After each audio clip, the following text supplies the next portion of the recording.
Shalom, saudara-saudaraku, satu sukacita yang besar, kita bisa berjumpa walaupun hanya melalui online. Saya selalu berdoa, Tuhan selalu memberikan kekuatan, penyertaan di dalam kehidupan saudara. Saudaraku, perhatikan ini, di luar Tuhan, engkau bukan apa-apa. Haleluya. Kemudian Tuhan hanya berkata, coba tutup matamu. Kemudian saya mulai menutup mata saya. Kemudian dia katakan pada saya, apa yang kamu dengar?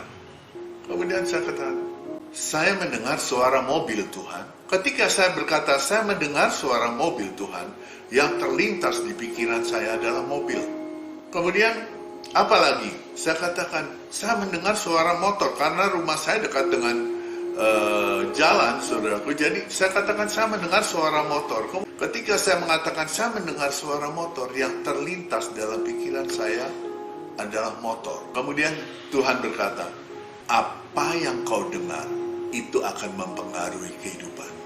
Wah, ketika saya mendapat itu, saya bilang, yes Lord. Ketika kita mendengar sesuatu yang buruk, terus-menerus, itu akan berpengaruh dalam kehidupanku. Kemudian saudaraku, saya mengambil satu putusan. Saya katakan kepada jemaat-jemaat saya, mulai besok, kita akan membuat program baca Alkitab selama setahun. Setiap hari. Tuhan memberikan saya ide yang begitu, saya katakan begitu luar biasa. Karena apa, saudaraku? Banyak anak Tuhan, notabene Kristen, untuk baca Alkitab aja nggak sempat. Hanya baca Alkitab hanya di gereja. Atau baca Alkitab ketika kita disuruh, diberi tugas untuk membaca Alkitab. Dan banyak juga, coba perhatikan.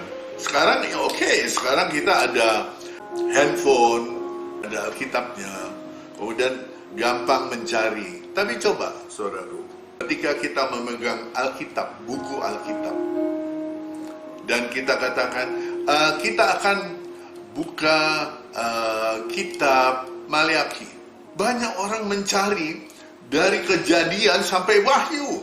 Mencari untuk mencari Alkitab Maleakhi. Begitu susah. Kemudian kita buka kitab Yeremia.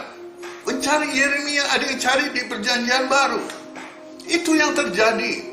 Nah, Tuhan katakan, kamu harus bawa jemaatmu membaca Alkitab setiap hari. Bagaimana caranya? Buat program. Dan ketika saya masukkan ke dalam grup, jemaat merespons dengan begitu luar biasa. Mereka sudah mendaftar, saya ikut. Saya katakan, setiap hari harus absen. Harus membaca 5 pasal setiap hari. Dalam keadaan seperti gini, Bapak Ibu, adalah lebih baik kita banyak mendengar firman Tuhan daripada mendengarkan hal-hal yang menakutkan. Amin.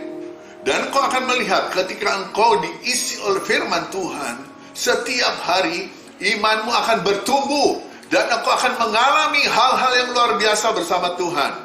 Amin. Itu yang Tuhan berikan pada saya, dan saya katakan, yes Lord, aku akan lakukan itu. Dan kami sedang buat program itu. Dan saya percaya banyak hal yang terjadi.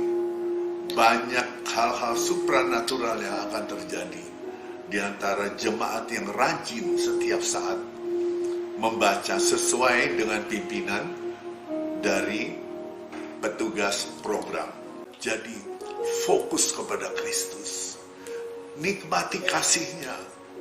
Ketika kau menikmati kasih-Nya, imanmu tumbuh. Imanmu tidak akan pernah tumbuh kalau engkau tidak fokus kepada Kristus. Imanmu akan tumbuh dan engkau akan percaya bahwa Tuhan tidak akan pernah meninggalkanmu. Dan saya percaya Tuhan sedang menyiapkan sesuatu yang luar biasa bagi saudara. Tuhan Yesus memberkati. Shalom.